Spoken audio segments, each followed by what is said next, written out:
Hari ini seperti biasa kita akan memulai pembelajaran. Tadi kita sudah berdoa bersama-sama.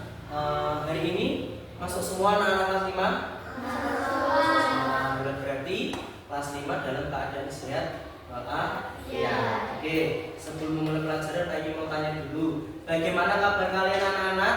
Alhamdulillah luar biasa. Oke, berarti anak-anak semuanya dalam keadaan sehat ya.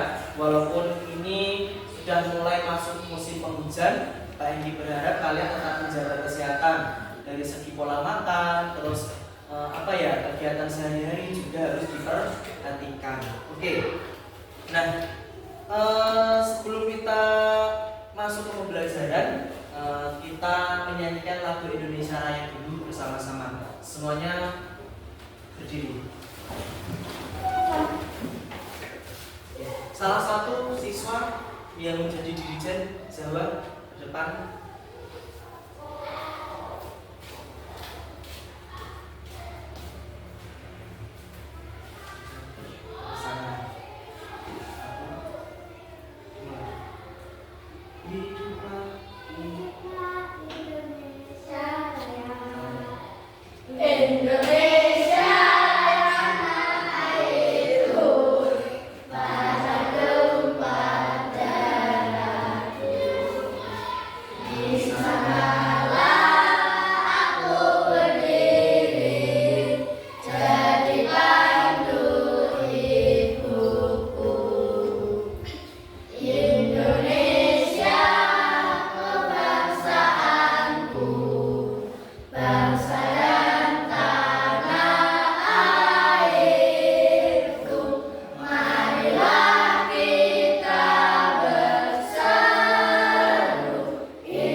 Sebelum memulai pembelajaran lagi, ini Pak Egi tadi kan sudah mengisi tentang perasaan kalian hari ini di papan perasaan itu tadi ya anak-anak.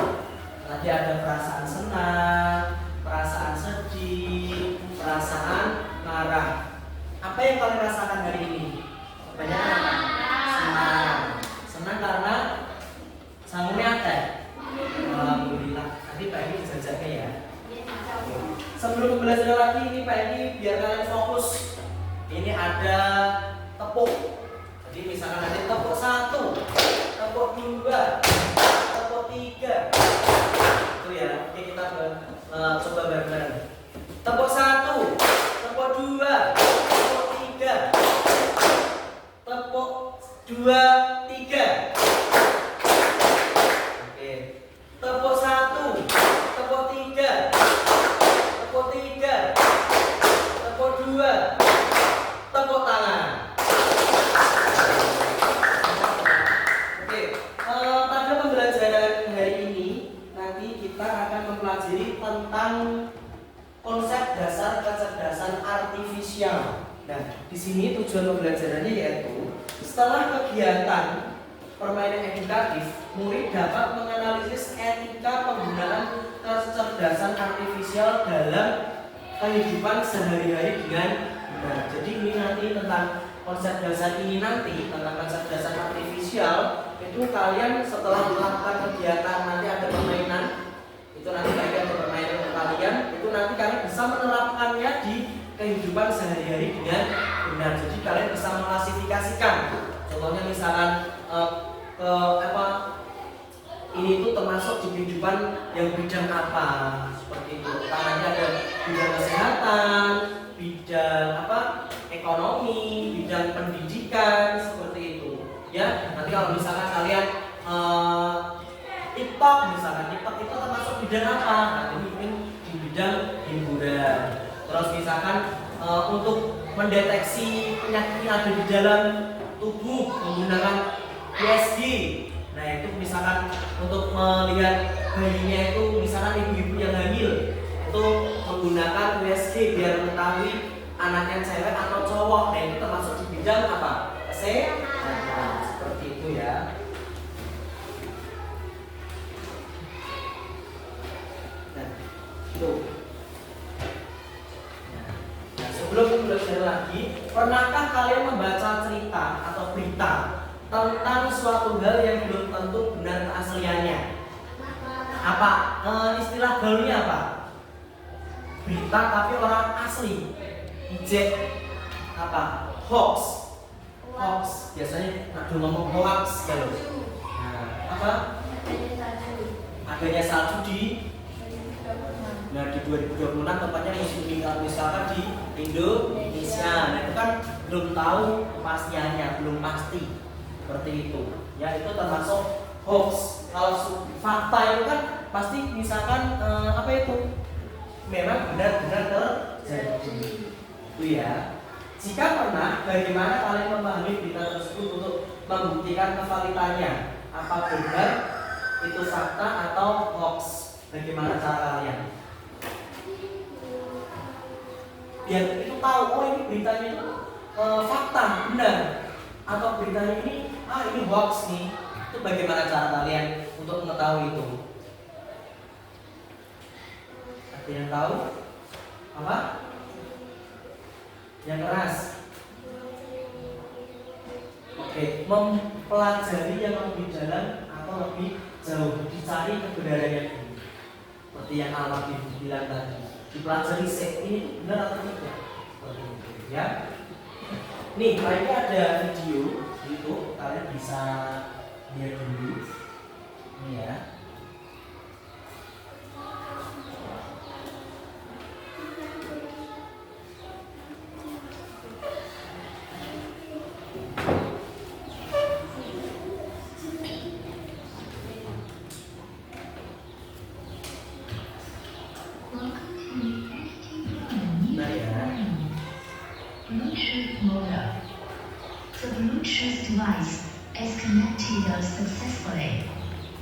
Saat ini jika kita akan melakukan operasi bedah yang rumit dan kompleks, harus menunggu kesiapan dokter spesialis bedah dan beberapa ahli diagnostik untuk membantu perencanaan dan analisis. Namun, beberapa waktu ke depan, mungkin kita tidak perlu menunggu terlalu lama karena robot bedah sudah semakin canggih, cerdas, dan akurat. Mereka akan melakukan analisis, perencanaan, dan operasi bedah secara presisi dengan bantuan teknologi AI.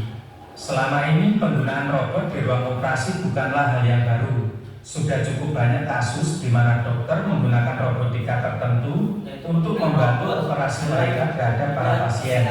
Tapi robot-robot tersebut masih harus dikontrol dan dikendalikan oleh dokter ahli bedah. Para inovator saat ini berupaya agar robot ahli bedah ini dapat menggelar operasi pada manusia tanpa memerlukan bantuan atau bimbingan dari dokter. Inilah yang sedang dikembangkan oleh para peneliti di Universitas Johns Hopkins di Amerika Serikat. Mereka telah mengembangkan sistem yang disebut sebagai STAR atau Smart Tissue Autonomous Robot. Istilah mudahnya robot otonom jaringan cerdas. Robot otonom jaringan cerdas melakukan operasi laparoskopi untuk menghubungkan dua ujung usus pada 4 babi.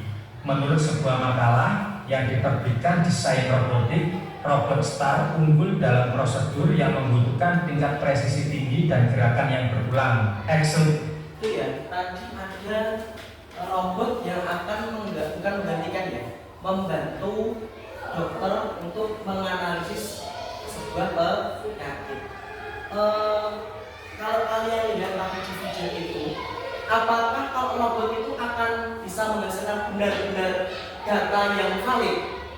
Tidak ya, karena yang namanya manusia itu tidak bisa digantikan oleh robot. Itu. Sekarang aja dokter itu butuh kuliah bertahun-tahun untuk bisa menganalisis sebuah penyakit. Tapi kalau robot untuk menggantikan dokter itu tidak mungkin. Yang paling penting itu apa ya? Robot itu hanya untuk membantu saja, untuk meringankan kerja dokter mungkin seperti itu kan. Padahal juga manusia ada keterbatasannya, robot juga ada batasannya. Seperti itu ya. Jadi kalian harus bisa mengetahui robot itu kemungkinan beberapa tahun yang akan datang kita akan hidup di dunia yang super canggih.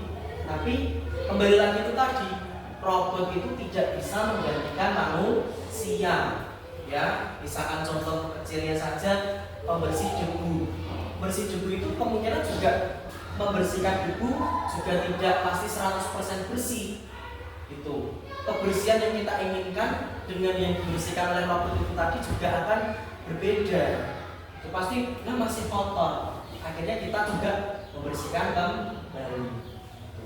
Jadi dokter robot itu hanya sebagai alat bantu saja, bukan tidak bisa untuk menggantikan manusia. Itu ya. Nih, kita kembali ke ini ya.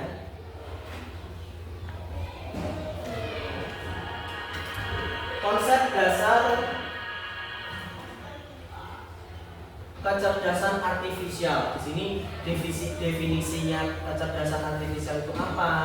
Karakteristik kecerdasan artifisial, mesin cerdas versus mesin non cerdas, macam-macam kecerdasan artifisial, cara kerja kecerdasan artifisial, terus lineasi kecerdasan artifisial.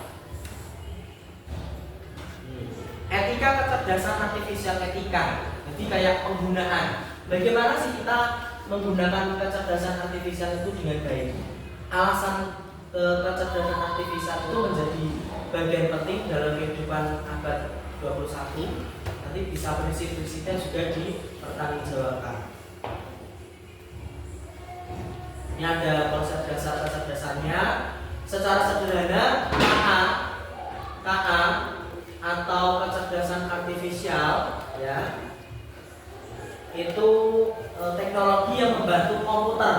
Nah, sekali lagi membantu ya, bukan menggantikan. Oke, kayak laptop yang pengen dipegang, LCD yang pengen dinyalakan, sound yang pengen dinyalakan, ini tadi itu hanya membantu, bukan menggantikan Anda. Kalian harus bisa membedakan.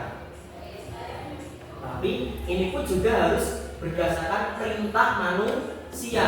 Misalkan ini Pak Edi mau membuka presentasi seperti ini kan juga termasuk perintah dari Pak Edi, itu kan.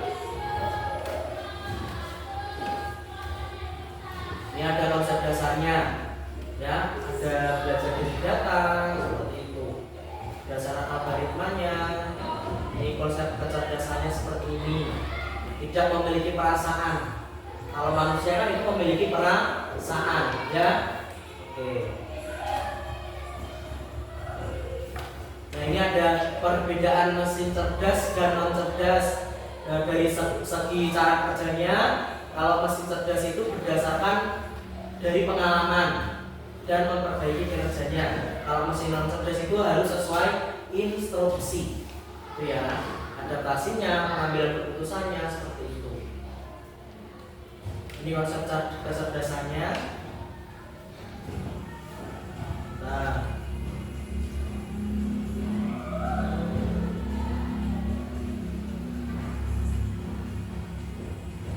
jadi intinya pada pelajaran ini yang namanya kecerdasan artifisial atau KA tadi, misalkan robot-robot itu ya, itu hanya untuk sebagai apa tadi? Alat bantu manusia, tidak dapat menggantikan peran manusia. Seperti itu. Ada yang ditanyakan sampai sini? Sudah paham ya? Yang intinya robot itu hanya sebagai alat bantu, bukan pengganti manusia. Harus diperhatikan. Jadi dalam penggunaan teknologi ini, ya, itu kita harus menggunakannya dengan bijak. Ya, contoh misalkan kalian bisa mengoperasikan komputer, nah itu digunakan dengan bijak, jangan dipakai sebagai hacker, ya, menghack Facebook teman, media sosial teman, itu jangan digunakan seperti itu. Bisa dimanfaatkan yang lebih baik lagi.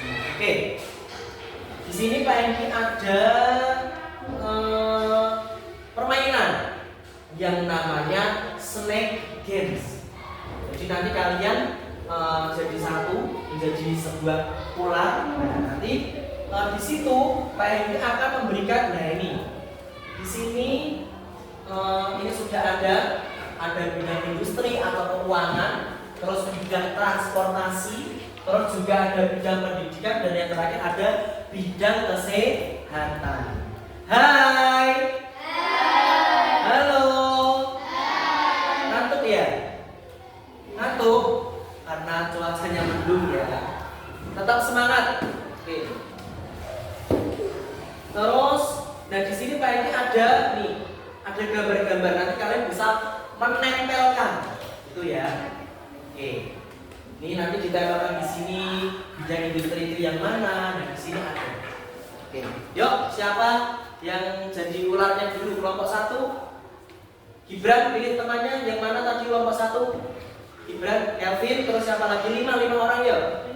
Renal, Bian, Akbar. Udah Mas. Oke, baris di sini menjadi membentuk ular. Membentuk ular yuk. Oke. Ini kelompok 1 yang sudah disepakati tadi ya. Oke, sekarang ini Pak Hendy acak ini. Oke, Pak Hendy acak. Kalian tinggal pilih. Kalian akan menempelkan ini di mana ini ya? Coba lihat dulu. Ambil salah satu, kamu tempelkan yang mana? Oke. Itu termasuk di bidang yang mana? Pendidikan, ditempel dulu. Selanjutnya diambil dulu, kamu bisa ambil yang mana?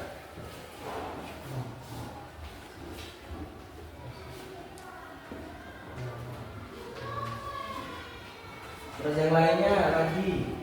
Sudah? Oke. Gibran selanjutnya. Itu di bidang apa itu? Kesehatan. Apa ambil apa? Oh, untuk meronsen ya. Berarti di bidang. Oke, ditempel di sini berarti bidang kesehatan. Mengklasifikasikan. Yang mana?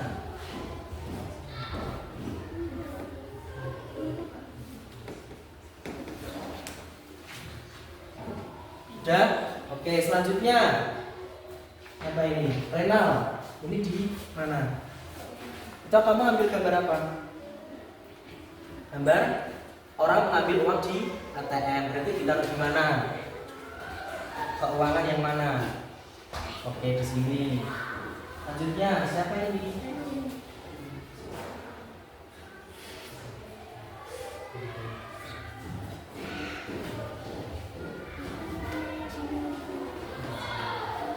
Oke, selanjutnya Kelvin. Itu bidang apa? Kesehatan. Oke. Saya cek sini. Oke, selanjutnya apa ini? Akbar. Kamu mengambil gambar dikit-dikit apa ini? Oh, Google Maps. Berarti di oke, di bidang transportasi. Sudah ini ularnya. Oke. Beri tepuk tangannya. Beri duduk di tempatnya masing-masing. Nah, ini tadi kelompok 1 ya. Nanti kelompok 2 berikan. Nah, ini tadi Pak ini sudah memberikan tadi satu persatu sudah mengambil contoh-contoh apa ini gambar tadi ditaruh di sini tentang penggunaan sesuai dengan penggunaan. Tadi ini juga ada yang mengambil apa ini mesin ATM, gambar mesin ATM. Ini termasuk ke bidang keuangan. Terus ada yang pakai Google Maps, berarti ini termasuk bidang transportasi. Terus di sini ada logo Google Classroom. Siapa yang tadi yang ngambil? Nabihan. Ini berarti termasuk bidang pendidikan. Terus di sini juga ada di bidang kesehatan 2 orang. Ini tadi Gibran ya. Ini orang yang sedang di ronsen, berarti untuk bidang kesehatan. Terus ada apa ini? Dokter untuk menganalisis sebuah penyakit. Ini juga termasuk di bidang kesehatan. Oke. Dari permainan snack games tadi, oke. Apa yang dapat kamu simpulkan? Ada yang bisa menyimpulkan dari apa yang kalian apa tadi? Gimana?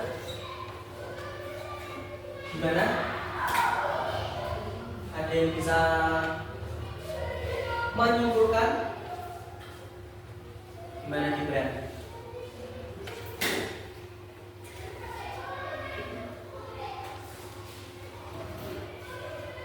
Menggunakan teknologi sesuai dengan bidangnya, ya. Jadi teknologi yang kalian kenal, yang kalian gunakan itu harus sesuai dengan bidangnya. Kan nggak mungkin Google Classroom dipakai di bidang kesehatan. Mau disuruh membuat apa menganalisis penyakit kok harus dibuat kelas kan orang dan mari-mari. Oke, udah paham semua ya? Ditanyakan dulu. Nah, udah paham semuanya ya? Oke, di sini Pak Eki punya lembar kerja siswa, nanti dikerjakan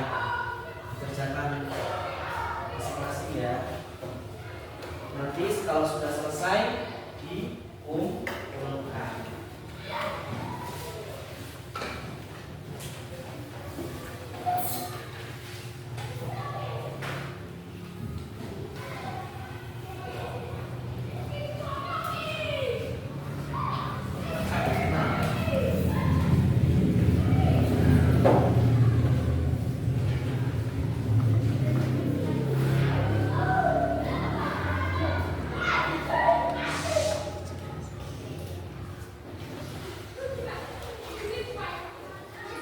Ya dikerjakan dulu anak-anak, jangan lupa dikasih nama dan nama kelas, nomor absen juga. Dikerjakan dulu. Ya dikerjakan dulu.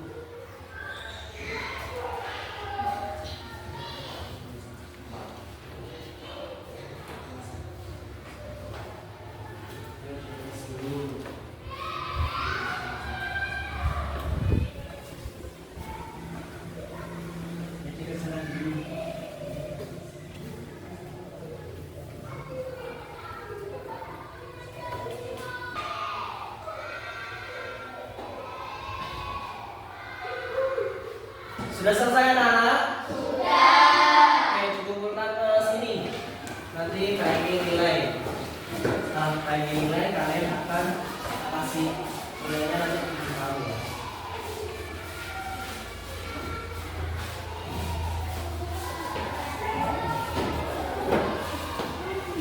Ya, kembali ke tempat duduknya masing-masing. Toko 1, toko 2, toko 3, tepuk tangan. Untuk pembelajaran hari ini, Pak rasa sudah selesai. Tapi sebelum ke apa? Tadi menyelesaikan pembelajaran hari ini, saya ingin mengajak kalian untuk merefleksikan kegiatan pada pembelajaran kali ini. Kalian juga tadi sudah bermain games ini tadi ya, job untuk permainan yang tadi kalian juga sudah bisa mengklasifikasikan sesuai dengan bidangnya tadi gambar-gambar yang sudah diklasifikasi. Nah, itu ya. Yang pertama, apa saja yang kalian pelajari hari ini? Apa saja tadi? Dari video, dari apa saja? Permainan, apa saja? Pembelajaran tentang apa? Kecerdasan artifisial, penggunaan teknologi sesuai apa? Bidangnya. Misalkan tadi seperti ini ada gambar ronsen, oh berarti masuk di bidang kesehatan. Bagaimana perasaan kalian hari ini? Senang. Ya, tidak ada yang sedih ya. Senang karena yang pertama permainan tadi, yang kedua pembelajarannya, yang ketiga dapat uang satu yang banyak. Oke, apa biasanya sangune 1000 terakhirnya dijadi 5.000, tapi tetap harus bisa menabung. Kegiatan apa yang kalian sukai tadi selama belajar ini tadi? Permainan tadi, snack game tadi ya. Oke. Yang tidak disukai? Tidak ada. Alhamdulillah, berarti pembelajarannya menyenangkan ya. Oke, tepuk tangan untuk kita semua. Apa manfaatnya? Manfaat dari pembelajaran ini tadi apa? Belajar tentang teknologi, apa lagi? Mengetahui teknologi sesuai bidangnya, apa lagi?